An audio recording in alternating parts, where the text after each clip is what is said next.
A picture-perfect life, a Fifth Avenue penthouse, and a love story the world envied. That was the life of Serafina Rothschild until a single headline shattered the illusion. Billionaire Alistair Rothschild's mistress pregnant. The city gasped, expecting a quiet settlement. But they underestimated Serafina. When she filed for divorce, the titan of industry who brought markets to their knees was brought to his own begging on the marble floors he once commanded. This isn't just a story of infidelity. It's a saga of a woman who refused to be a footnote in her own life. Stay tuned as we unravel the shocking twists and betrayals that prove even in a world of unimaginable wealth, some things are priceless. Serafina Rothschild moved through the grand ballroom of the Metropolitan Museum of Art with the practiced grace of a queen surveying her court. The annual Rothschild Foundation Gala was the undisputed crown jewel of New York City's philanthropic calendar, a night where old money and new technology mingled under the soft glow of bespoke chandeliers. Every detail, from the cascading orchids that seemed to drip from the ceiling to the Michelin-starred chef personally overseeing the canapes, bore her meticulous touch. To the outside world, she was the impeccably dressed, ever-smiling wife of the enigmatic billionaire Alistair Rothschild. She was the envy of millions, the woman who had it all. Alistair, a man whose name was a synonym for power in the financial world, stood across the room, a veritable king holding court. He was effortlessly charming, his Savile Row suit hugging his athletic frame as he laughed with a senator and a tech mogul. His dark hair was just beginning to be kissed with silver at the temples, a distinguished touch that only added to his allure. From this distance, they were a portrait of power and perfection, the golden couple of the global elite. But Serafina knew the truth. The gilded cage was still a cage. Their life, once a whirlwind of genuine passion and shared dreams, had slowly, almost imperceptibly cooled into a contractual arrangement. The spontaneous trips to their private island in the Grenadines had been replaced by meticulously scheduled appearances at charity events. The whispered secrets in the dead of night had given way to the sterile silence of their sprawling Fifth Avenue penthouse, a space so vast they could go a full day without crossing paths. Serafina adjusted the strap of her vintage Dior gown, the deep sapphire silk a perfect match for the legendary Rothschild sapphire that rested against her collarbone. The necklace was a wedding gift from Alistair, a symbol of his supposed eternal love, now feeling more like a beautiful heavy collar. She exchanged pleasantries with a dowager whose family had come over on the Mayflower, her smile never faltering, her wit sharp and engaging. She was an expert at playing the part. She had to be. The first tremor that threatened to shatter her carefully constructed world came not from a dramatic confrontation, but from the insidious glow of a smartphone screen. A young, ambitious journalist from a lesser-known society blog, eager to make a name for herself, held up her phone to an acquaintance nearby. Serafina's gaze, ever observant, caught a glimpse of the headline before it was quickly angled away. But it was too late. The words had already burned themselves into her mind. Isabella Ricci, rising starlet, hints at $1 billion baby bump. Sources close to the actress say the father is one of New York's most powerful married men. The accompanying photo was a paparazzi shot of a stunningly beautiful young woman with fiery red hair and a defiant pout, her hand resting protectively on a barely there swell beneath a clingy dress. Isabella Ricci. Serafina knew the name. She was the latest it girl, an actress with a string of minor roles and a major talent for self-promotion. Alistair had recently invested in her latest film, a gritty, independent drama he'd praised as a bold new voice in cinema. He had attended the premiere with Serafina, of course, but he had also attended numerous production meetings, late-night script reviews, and celebratory dinners. Alone. A cold dread, sharp and unwelcome, snaked its way up Serafina's spine. It was a familiar feeling, one she had been suppressing for months, even years. The late nights he'd attributed to closing a deal in Tokyo, the faint, unfamiliar scent of perfume on his shirts, the sudden and frequent business trips to Los Angeles, where Isabella was based. She had chosen to believe his lies, to accept his plausible explanations. It was easier that way. To confront the alternative was to risk detonating the very foundations of her life. She excused herself from the conversation with a polite nod, her heart hammering against her ribs. She needed air. Making her way toward the less crowded Egyptian wing, she felt the weight of hundreds of eyes on her. The whispers had already started a ripple of speculation spreading through the gala like a contagion. Was it true? Did she know? How would she react? She was no longer just Serafina. She was a spectacle. She found a quiet alcove behind a towering statue of Sekhmet, the warrior goddess. Leaning against the cool stone, she pulled out her own phone, her fingers trembling slightly as she typed Isabella Ricci's name into the search bar. The blog post was now the top result, already being picked up by more mainstream gossip sites. The comments section was a viper's nest of innuendo and thinly veiled accusations. Everyone knows it's Alistair Rothschild, the way he looked at her on the red carpet. Poor Serafina. She's so classy. She doesn't deserve this. Please, she knew what she was signing up for. It's a transaction.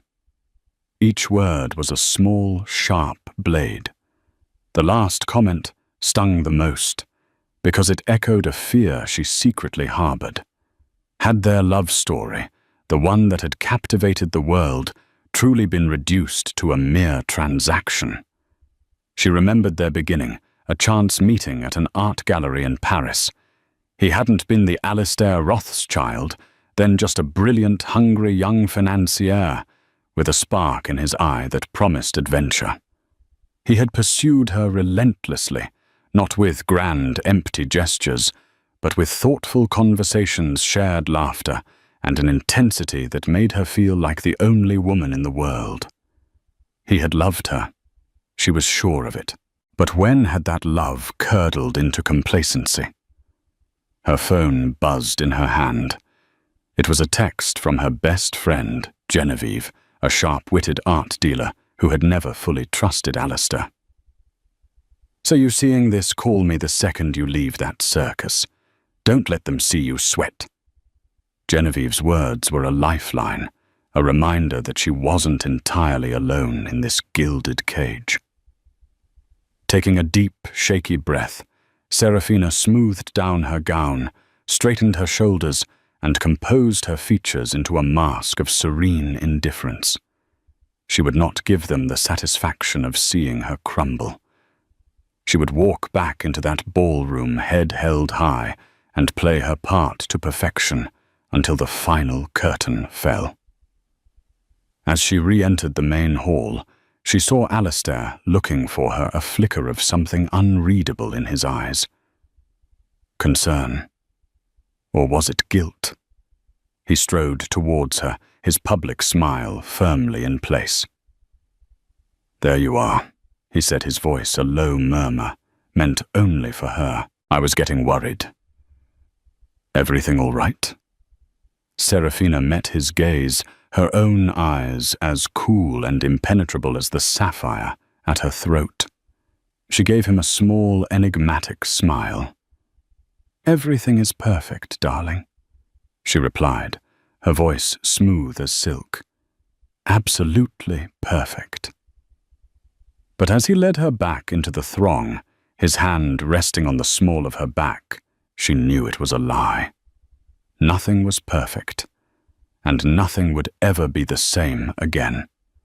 The tremor had become a quake, and the foundations of her world were beginning to crack. The public humiliation was just the beginning. The real drama, she suspected, was about to unfold behind the closed doors of their Fifth Avenue palace, and it would be a storm of epic proportions. The ride home in the back of the custom-built Maybach was a masterclass in silent warfare. The cavernous space, usually a sanctuary of plush leather and hushed comfort, felt suffocating. The soft hum of the engine was a roar in the oppressive silence that stretched between Serafina and Alistair. He kept glancing at her, his jaw tight, his fingers drumming a nervous rhythm on his knee. She kept her gaze fixed on the glittering tapestry of New York City's skyline as it slid past the tinted windows, each familiar landmark now looking alien and told, "Are you going to say something?" Alistair finally broke the silence as the car purred to a stop in the private subterranean garage of their building. Serafina turned to him, her expression unreadable. "What is there to say, Alistair? The internet seems to have said it all." Her voice was devoid of emotion, a calm, flat tone that was far more unsettling than any shriek or sob could have been. "It's gossip, Serafina.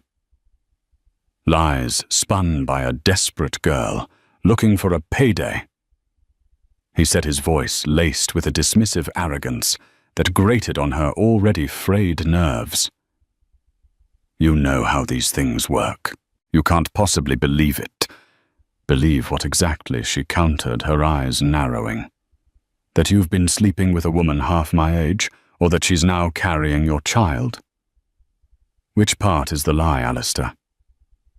Be specific." The directness of the question seemed to momentarily stun him. He was used to her diplomacy, her willingness to smooth over his transgressions with a veneer of polite denial. He opened his mouth, then closed it again, a fish gasping for air. "It's complicated," he finally managed a pathetic catch-all phrase that was an admission in itself. "Complicated." Serafina let out a short, mirthless laugh. "No, Alistair. It's actually quite simple. You broke your vows. You humiliated me.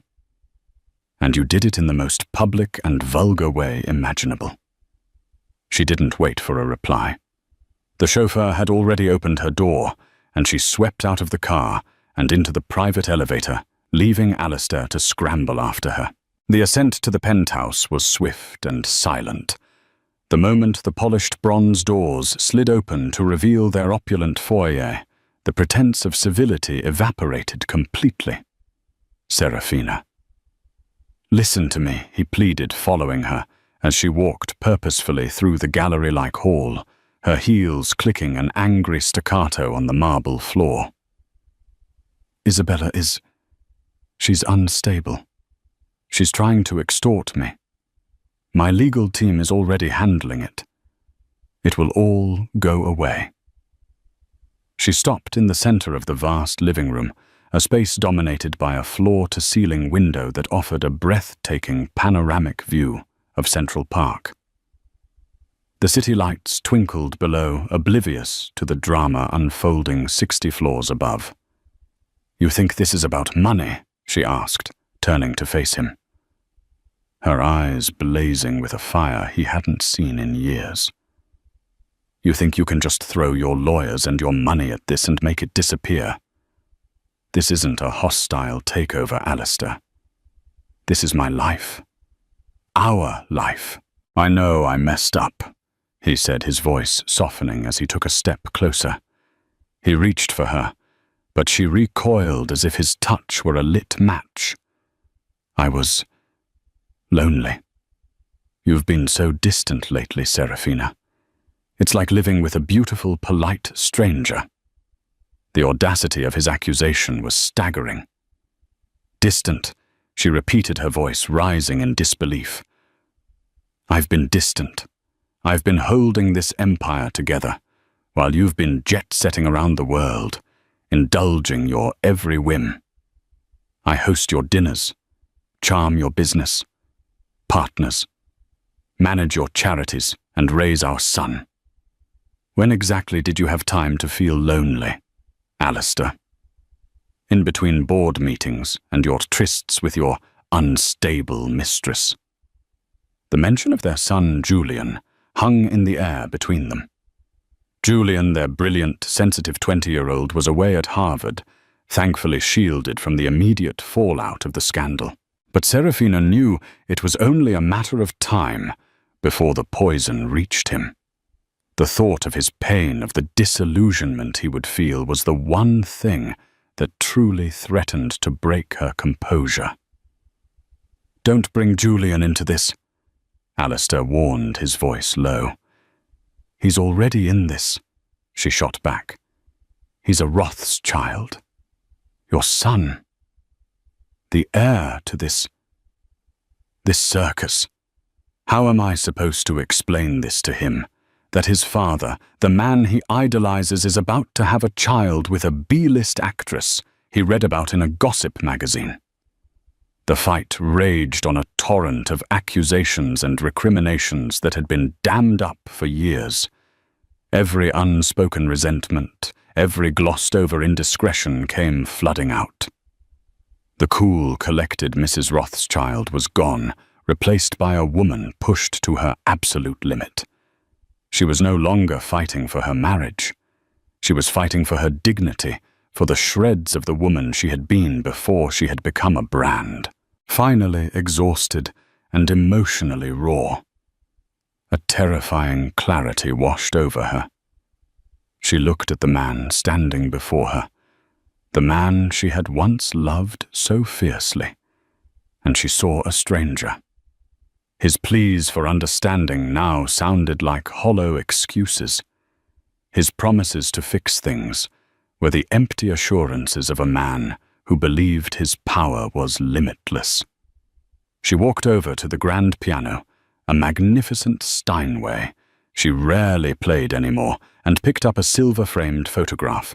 It was from their wedding day, a black and white image of two young, hopeful people, their faces radiant with joy. She stared at it for a long moment, then set it down with a quiet finality. "I want you to leave, Alistair," she said, her voice eerily calm once more. He stared at her, uncomprehending. "What leave?" "This is my home. It is our home," she corrected him, "and it is no longer a place of peace. I want you to pack a bag and go to one of your hotels. I need space. I need to think." "Serafina, don't be ridiculous," he scoffed, resorting to his usual tactic of belittling her. "We can work through this. We're the Rothschilds. We don't just quit."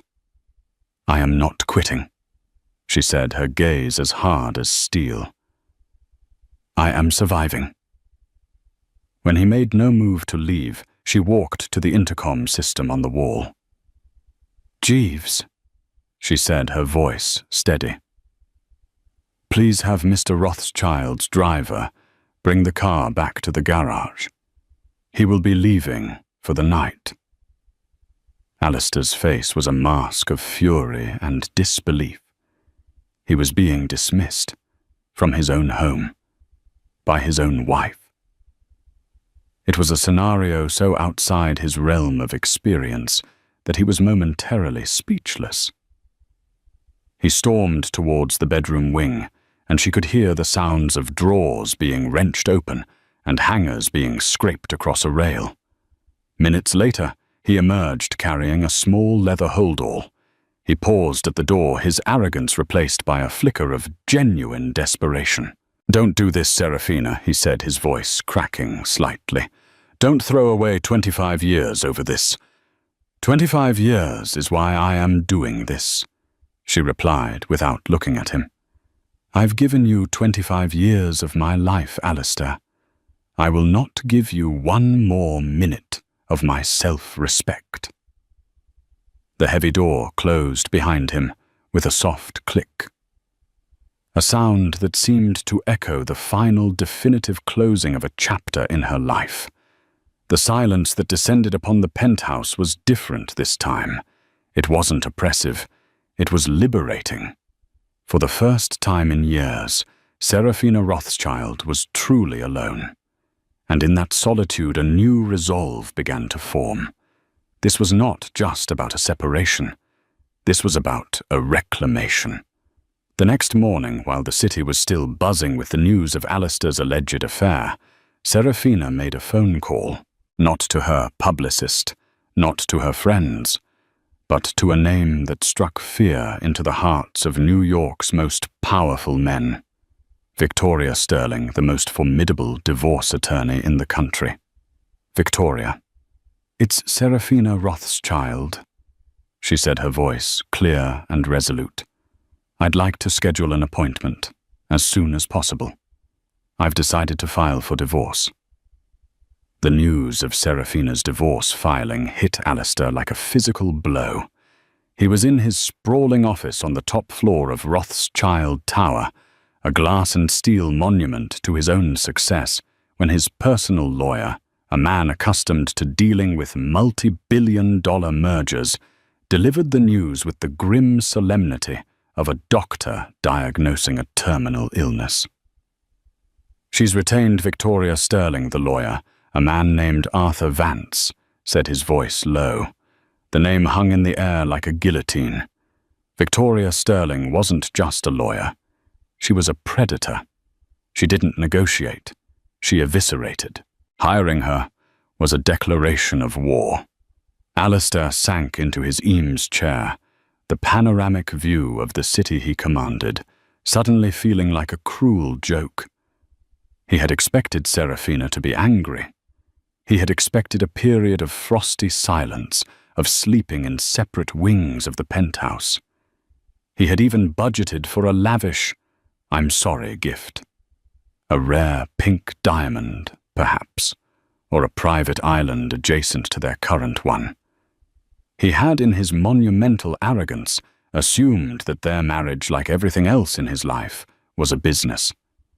And in business, every problem had a price.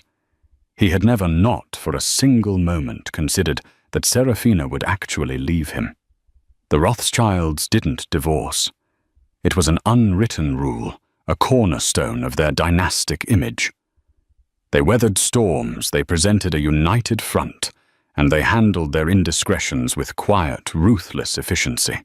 For Serafina to break with this tradition was not just a personal rejection. It was an act of treason against the empire he had built. "Get her on the phone," Alistair snapped, his voice a low growl. "She's not taking your calls." "Alistair," Arthur replied, already anticipating the command. "All communications are to go through Ms. Sterling's office." Alistair slammed his fist on the vast mahogany desk, the impact rattling a series of awards and family photos. Rage, pure and unadulterated, surged through him. It was an emotion he rarely felt. Frustration, yes, impatience often. But rage was inefficient. It clouded judgment. Now, however, it was all he could feel. How dared she, after everything he had given her, the lifestyle, the prestige, the name. He had plucked her from relative obscurity, a beautiful art history student, and made her a queen. And this was his reward. His initial fury soon gave way to a cold, unfamiliar spike of fear. This wasn't just about his image. It was about Serafina. He thought back to the night of the gala, to the chilling calmness in her eyes as she'd told him to leave. He had mistaken her composure for weakness, for a prelude to eventual forgiveness. He saw now that it was something far more dangerous resolve. He began a frantic, desperate campaign to win her back, a campaign that was as ill-conceived as it was pathetic.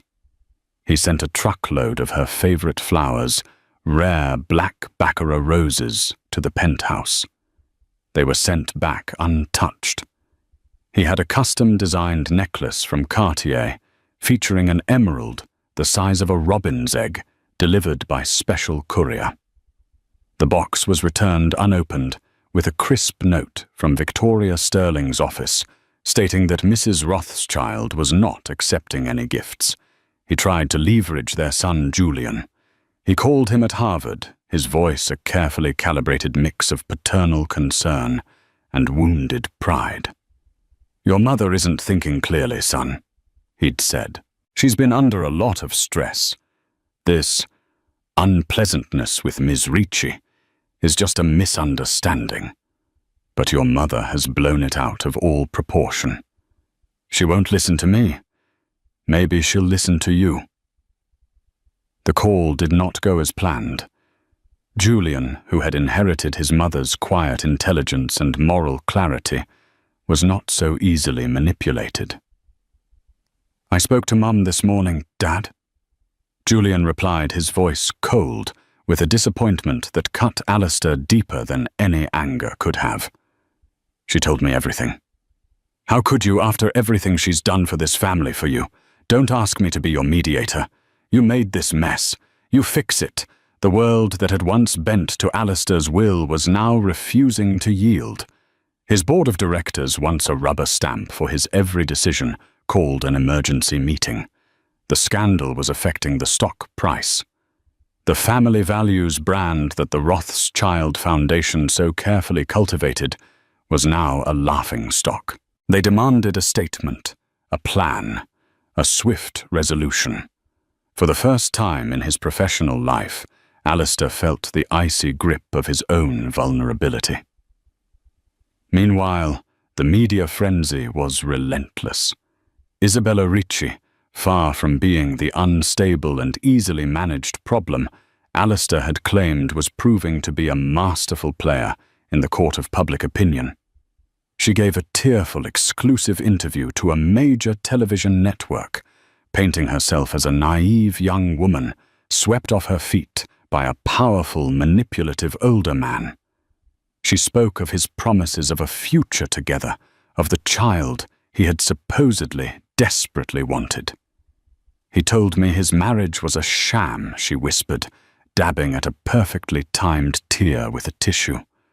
"A business arrangement. He said his heart wasn't in it anymore.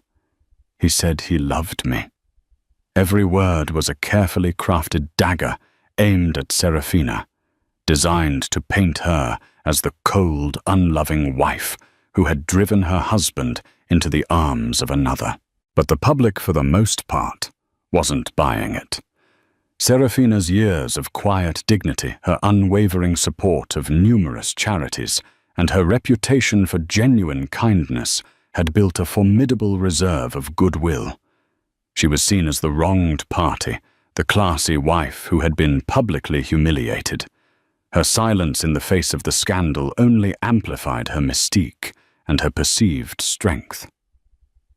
Desperate and running out of options, Alistair decided on a final dramatic gesture. He knew that Serafina always walked her beloved Borzoi Caspian in a small private park near the penthouse every morning at precisely 7 a.m. It was a ritual that had been sacrosanct for years. He arrived before she did, dismissing his driver and standing in the crisp morning air, a man completely out of his element. He was used to being insulated from the world, ferried from one air-conditioned environment to another. Here among the dog walkers and early morning joggers, he was just another man. When he saw her approaching a tall, elegant figure in tailored trousers and a cashmere sweater, his heart lurched. She looked different. Freed from the weight of his expectations, she seemed lighter, her posture more relaxed, a subtle smile playing on her lips as she watched Caspian chase a squirrel. He stepped out from behind a large oak tree, blocking her path. "Serafina," he said, his voice raw. She stopped, her hand tightening on the leash. Her face, which had been so serene, hardened into a mask of polite indifference.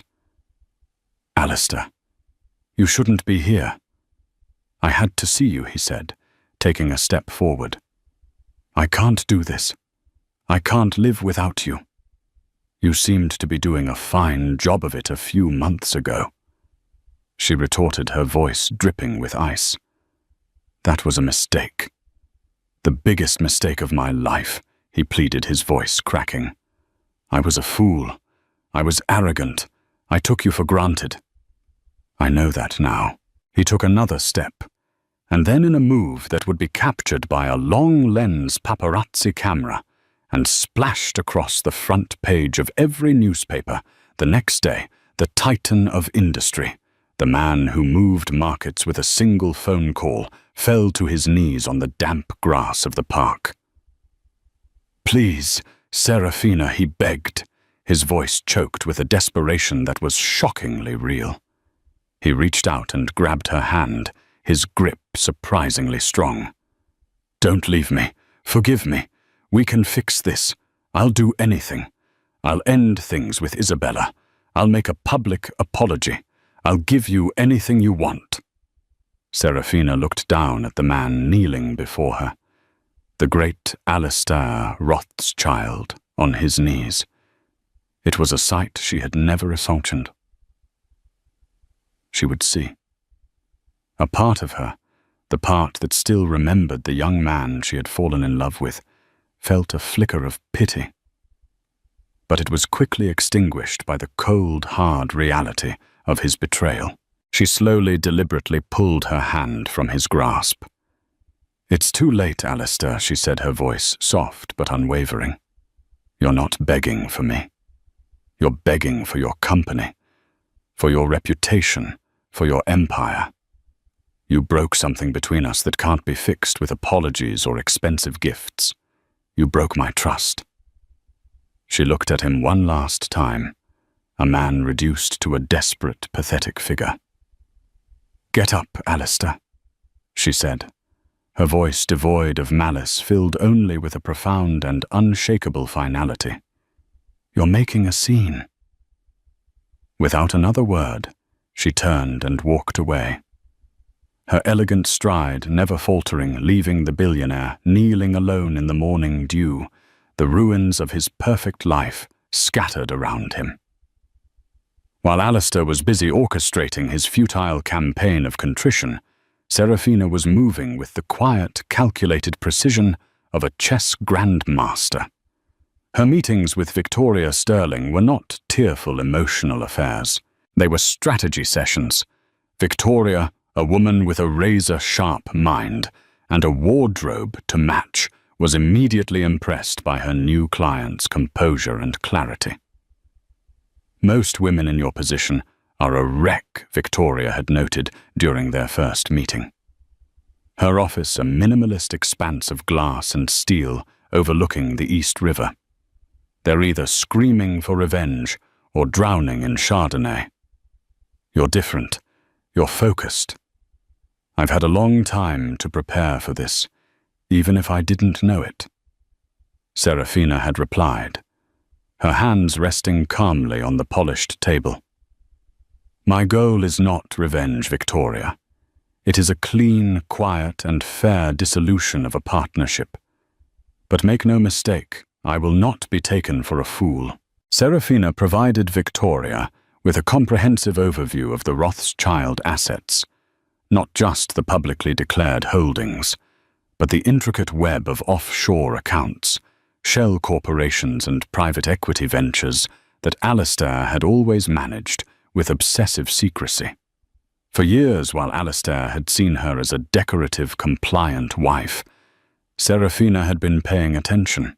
She had read the financial reports he left on his desk. She had listened to his late-night phone calls, and she had made it her business to understand the empire she had helped build. He thinks my name is just a social asset, Serafina explained.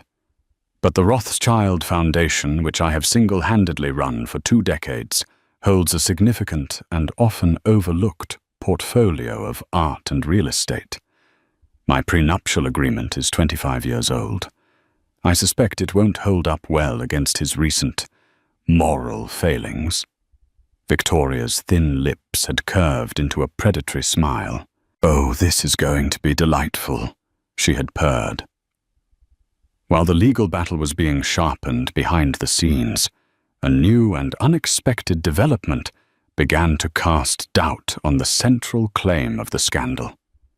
Genevieve Serafina's fiercely loyal art dealer friend had decided to do some digging of her own.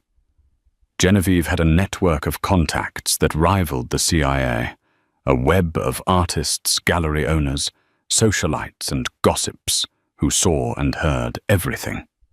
"Something about this Ricci girl stinks," Genevieve had said over lunch at a discreet restaurant downtown. She came out of nowhere. One minute she's doing off-Broadway plays. Nobody's ever heard of the next. She's on the arm of a billionaire. It's too neat. Genevieve's instincts were, as usual, impeccable. She started by making inquiries within the acting community. The feedback was consistent. Isabella Ricci wasn't known for her talent, but for her ambition. She was what they called a climber. Someone who was always looking for an angle, a shortcut to the top. The first major crack in Isabella's story came from an unlikely source, a disgruntled former personal assistant. The young woman who had been fired for a minor infraction was more than happy to talk to Genevieve's private investigator. Pregnant. Please, the assistant had scoffed. She's been talking about trapping some rich guy with a baby bump for years. It was her plan A. She keeps a collection of fake silicone bellies in her closet, different sizes for different trimesters. She called them her little helpers. This was a bombshell. But it was hearsay. They needed proof. The proof came from a more technical angle. Victoria Sterling's legal team, acting on the tip, subpoenaed medical records from the exclusive Los Angeles clinic, where Isabella had supposedly had her first ultrasound. At first, the clinic, citing patient confidentiality, refused, but under the threat of severe legal penalties, they complied. The records were a mess. The dates were inconsistent. The doctor who had supposedly signed off on the initial report was on vacation in Fiji on the day of the alleged appointment. Most damningly, the ultrasound image that Isabella's team had strategically leaked to a friendly tabloid was found to be a stock image readily available for purchase on the internet. It was a fake. Simultaneously, Alistair, now in a state of near total panic, was conducting his own frantic investigation. The public humiliation of kneeling in the park had been a turning point. His desperation was no longer just about losing Serafina. It was about being played for a fool. His ego, the driving force of his entire existence, could not stand it. He sicked his own team of ruthless corporate investigators on Isabella's life. They were men who normally specialized in hostile takeovers and corporate espionage, and they tore through Isabella's carefully constructed facade with brutal efficiency. They uncovered a history of petty scams, of affairs with wealthy men, of a trail of debt and broken promises. And then they found the smoking gun. They unearthed a series of encrypted text messages between Isabella and a man named Marco Valenti. Valenti was a small-time actor, and as it turned out, Isabella's long-term on-again, off-again boyfriend. The messages were a detailed chronicle of their entire scheme. Marco. He's really buying this. The baby Isabella, like a fish on a hook. He's so arrogant, he can't imagine anyone would dare to lie to him. Thinks I'm just some dumb actress in awe of his big bank account. Marco. When do we get paid? I'm tired of this dump. Isabella, patience, my love. First the scandal, then the divorce. He'll pay me millions to go away quietly and not disrupt the proceedings. He'll see it as a business expense. We'll be in Tuscany by Christmas. The messages were a cold-blooded blueprint for extortion. There was no baby. There was no affair of the heart. It was a meticulously planned con, and Alistair Rothschild had been the mark. Alistair sat in his lawyer's office, staring at the printed transcripts of the texts, a cold, sickening rage building in his stomach. He had been played. His pursuit of Isabella, which he had seen as a thrilling ego-stroking dalliance, had been a calculated trap. He had risked his marriage, his company, and his reputation for a lie. His first instinct was to destroy Isabella, to leak the texts, to sue her into oblivion, to ensure she would never work in Hollywood or anywhere else ever again. Arthur Vance, his lawyer, strongly advised against it. If you do that, you admit to the world that you were gullible enough to be conned by a C-list actress. Arthur said, his tone blunt. It makes you look weak, foolish. And it doesn't solve your primary problem, Serafina. Right now, she's divorcing you for infidelity. That makes you a cunt, but a powerful, virile one. If this comes out, she'll be divorcing you for being a monumental idiot. Which do you think is worse for the Rothschild brand? Alistair saw the cold, hard logic in the advice. But he was trapped. He had the evidence to expose Isabella, but doing so would mean admitting the full, humiliating scope of his own stupidity. He had one last card to play. He had to get this information to Serafina. He had to prove to her that while he had been a fool, he had not in the strictest sense been unfaithful in the way she imagined. He believed with the last shred of his desperate hope that this truth could be his salvation. He thought that by proving the pregnancy was a lie, he could somehow undo the damage, rewind the clock. He sent a copy of the entire investigation, the ex-assistant's testimony, the fake ultrasound analysis, and the damning text messages in a sealed envelope to Serafina, delivered by a trusted courier directly to the penthouse. He included a single, handwritten note. Serafina. I was a fool, but I was not the father of a child that never existed. This was all a lie. Please let me explain. Alistair. He waited, imagining her reading the documents, the shock, the realization. He pictured her calling him, perhaps not with forgiveness, but with a new understanding, a willingness to talk. He was, as ever, completely wrong about what she would do next. Serafina sat in her sun-drenched study, the file spread out on her antique desk. She read every word with a calm, detached focus. She felt no shock, no surprise. In a way, she had known all along that the truth would be something sordid and transactional. It was, after all, Alistair's world. When she finished reading, she didn't feel relief. She didn't feel a renewed sense of hope for her marriage. She felt a profound and weary sadness. She looked at Alistair's note, at his desperate, looping handwriting. He still didn't get it. He thought the core of his betrayal was the baby. He thought that by proving the child was a fiction, he could erase his sin. He failed to understand that the betrayal was not the consequence, but the act itself. The lies, the sneaking around, the willingness to seek comfort and excitement in the arms of another woman. The fact that he had been so easily duped by a transparent schemer didn't make him less guilty. It simply made him pathetic. She picked up the phone, but she didn't call Alistair. She called Victoria Sterling. Victoria, she said, her voice as clear as a bell.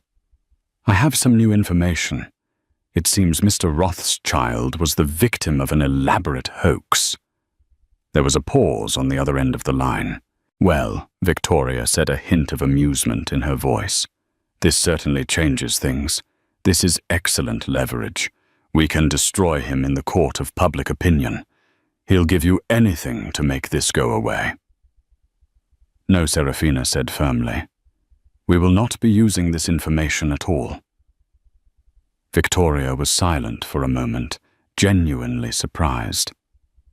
"I don't understand."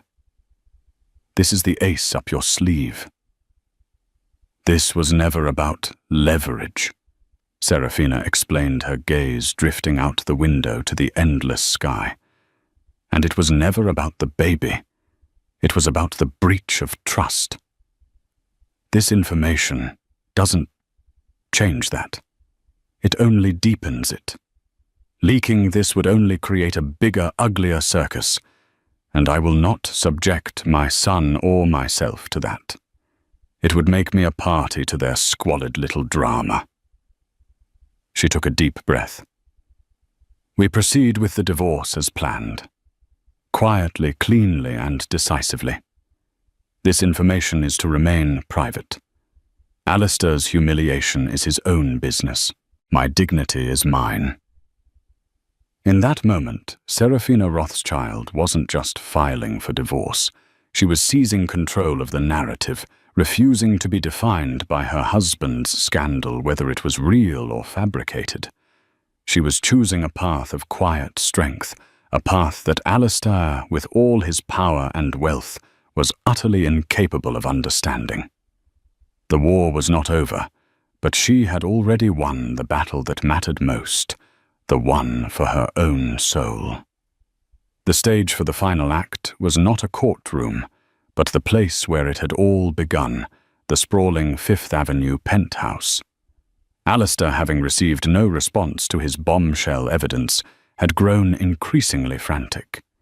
He had finally, through a combination of begging and veiled threats to his own legal team, managed to secure what Victoria Sterling had icily termed a final settlement meeting. He was under the delusion that this was his chance to reconcile, to use the truth about Isabella's scam, to win Serafina back. Serafina had agreed to the meeting for one reason only: to sign the papers and sever the final tie. She wanted it done in her home, on her terms, a final symbolic act of reclaiming her space. He arrived looking haggard. The past few weeks had taken a visible toll. His bespoke suit seemed to hang off him, and there were dark circles under his eyes that no amount of money could conceal. He walked into the living room, a space that was once so familiar, and found Serafina standing by the window, silhouetted against the setting sun. She was wearing a simple, elegant, cream-colored dress, and she looked breathtakingly serene. Victoria Sterling and Arthur Vance were seated at opposite ends of a large glass table, a mountain of paperwork separating them like a miniature range of the Alps. Serafina Alistair began, his voice raspy. He ignored the lawyers completely. "Did you get the file I sent?" "Did you see I did?" she said, turning to face him. Her expression was placid, giving nothing away. A wave of relief washed over his face. "So you see, it was all a lie. A scam. I was an idiot, I admit it. A complete fool. But there's no baby. There was never going to be a baby. It changes everything, doesn't it?" Serafina looked at him, and for the first time she felt a profound sense of pity. He was like a child who had broken a priceless vase and thought that by hiding the pieces he could make the vase whole again. "No, Alistair," she said, her voice soft but firm. "It changes nothing." His face fell. "What?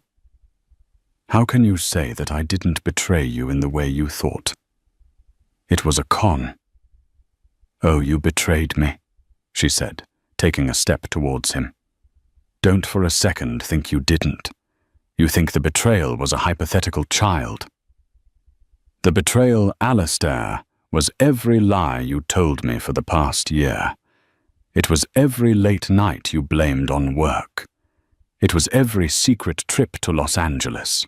It was the fact that you looked for solace and excitement, not with me, but with a cheap, transparent fraud like Isabella Ricci."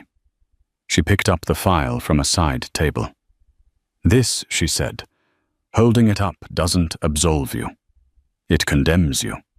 It proves that you were willing to risk our 25 years, our son's happiness, and the reputation of this family, for a woman who was playing you for a fool. It doesn't make you less of a cheat, Alistair. It just makes you a stupid one. Every word was a perfectly aimed dart, puncturing his ego, his denial, his last desperate hope. He stared at her, speechless. You came here today thinking this information was your get-out-of-jail-free card, she continued, her voice rising with a controlled passion.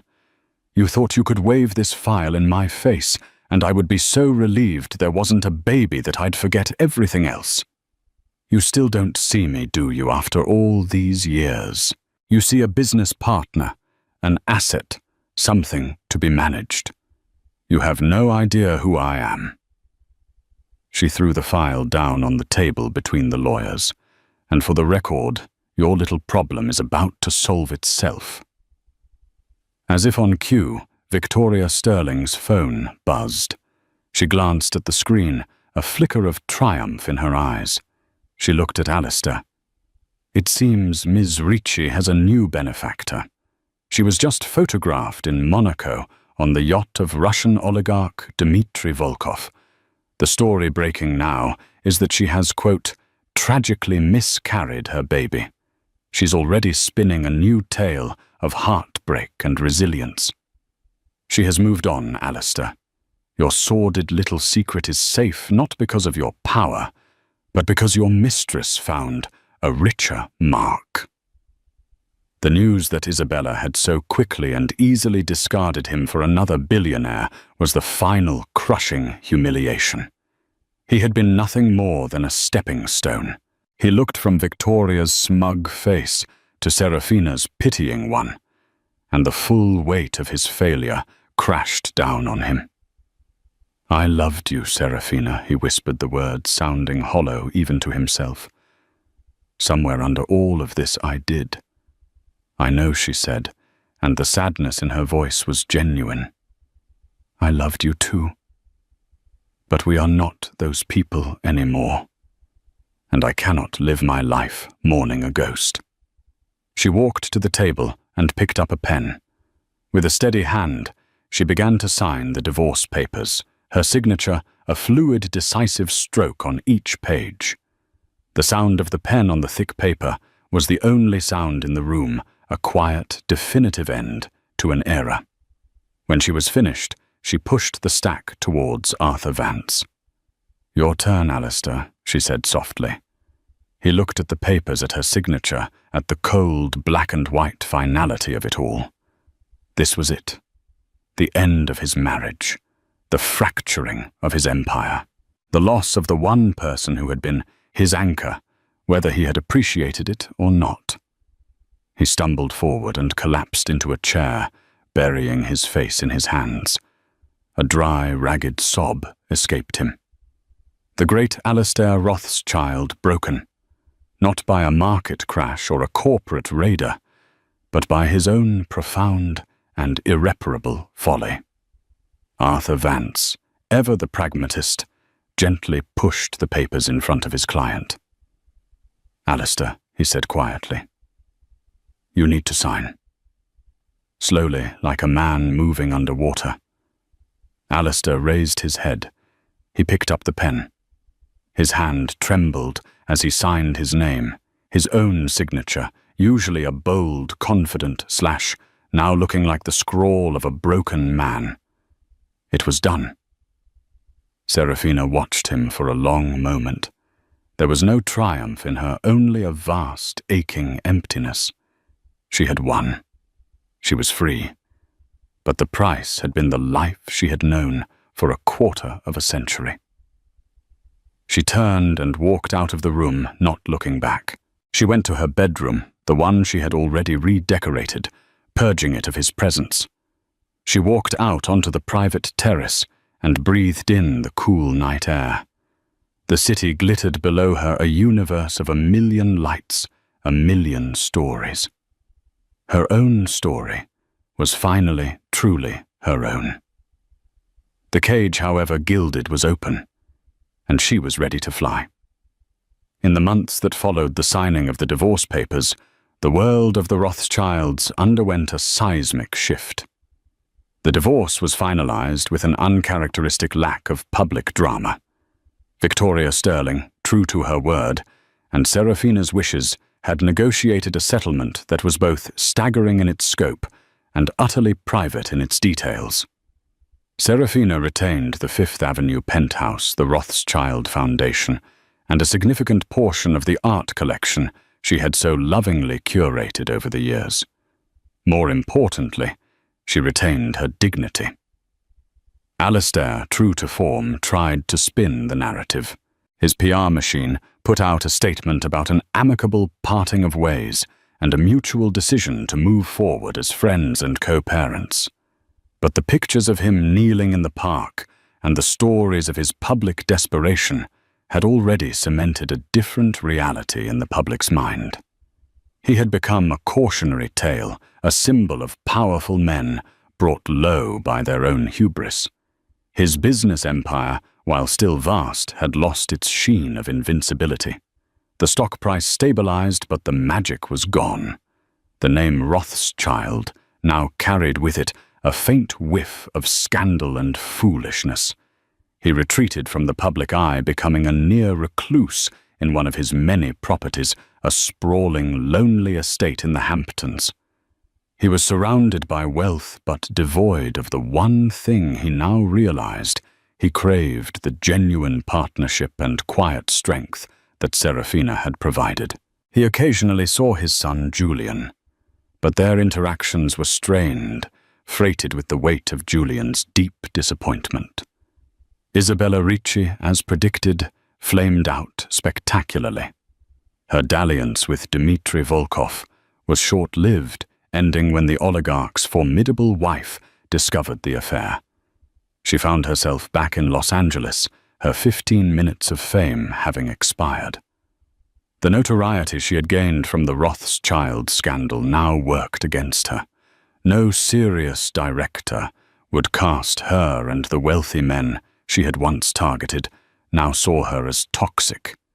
She was a con artist who had been exposed not by the media, but by the quiet, unassailable dignity of the woman she had tried to destroy. And Serafina flourished. She threw herself into the work of the Rothschild Foundation with a renewed vigor and a clear, singular vision. Freed from the constraints of being Alistair's wife, she became a formidable force in her own right. She shifted the Foundation's focus, moving away from the glitzy, high society galas and towards more impactful, hands-on projects. She funded shelters for women escaping domestic abuse, established scholarships for underprivileged female students in business and finance, and created a mentorship program that paired established female leaders with young women just starting their careers. She sold the famous Rothschild sapphire. The auction at Sotheby's was a global event, and the necklace fetched an astronomical price. Serafina donated every last penny to the new branches of her foundation. When a journalist asked why she had sold such a legendary piece, her answer was simple and direct. It was a beautiful piece of jewelry, she said, her smile genuine and relaxed. But it represented a part of my life that is over. I'd rather its value be used to build futures than to adorn my neck. My past is not for sale, but my future is my own to create. The Fifth Avenue penthouse, once a silent, lonely palace, was now filled with life and laughter. She hosted salons for artists, thinkers, and activists. She had intimate dinners with a close circle of friends, including the ever-loyal Genevieve. She traveled not for scheduled appearances, but for herself.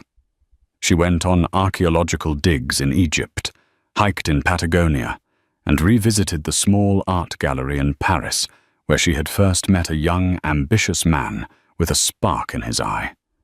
She felt a pang of nostalgia, but no regret. One evening, about a year after the divorce, she was hosting a small gathering. Julian was home from Harvard for the weekend, and he had brought a friend, a bright young woman, studying international law. The sound of intelligent conversation and easy laughter filled the room. Serafina watched her son, saw the man he was becoming honorable, kind, and with a deep respect for women that his father had so sorely lacked. Genevieve came to stand beside her, a glass of champagne in her hand.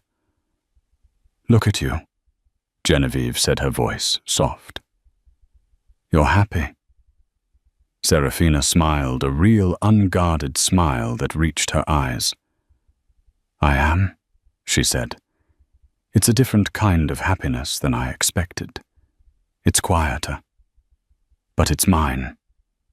She was no longer Mrs. Alastair Rothschild, the billionaire's wife. She was Serafina Rothschild, a philanthropist, a mother, a leader, a woman who had walked through the fire of public humiliation and private heartbreak, and had emerged not just intact, but stronger, purer, and finally, truly free. The gilded cage was a memory, and in its place she had built a legacy. Thank you for joining us on this incredible journey of betrayal, resilience, and ultimate triumph. The story of Serafina Rothschild proves that true power isn't measured in billions of dollars or front-page headlines, but in the unshakable strength of one's own character. It's a reminder that even when your world shatters, you have the power to rebuild it, stronger and more beautiful than before. If Serafina's story moved you, please hit that like button to let us know. Don't forget to share this video with someone who needs a reminder of their own inner strength. And for more real-life dramas that will keep you on the edge of your seat, make sure to subscribe to our channel and ring that notification bell. What did you think of Alistair's ultimate downfall? Let us know in the comments below. We read every single one. Until next time, stay strong and write your own story.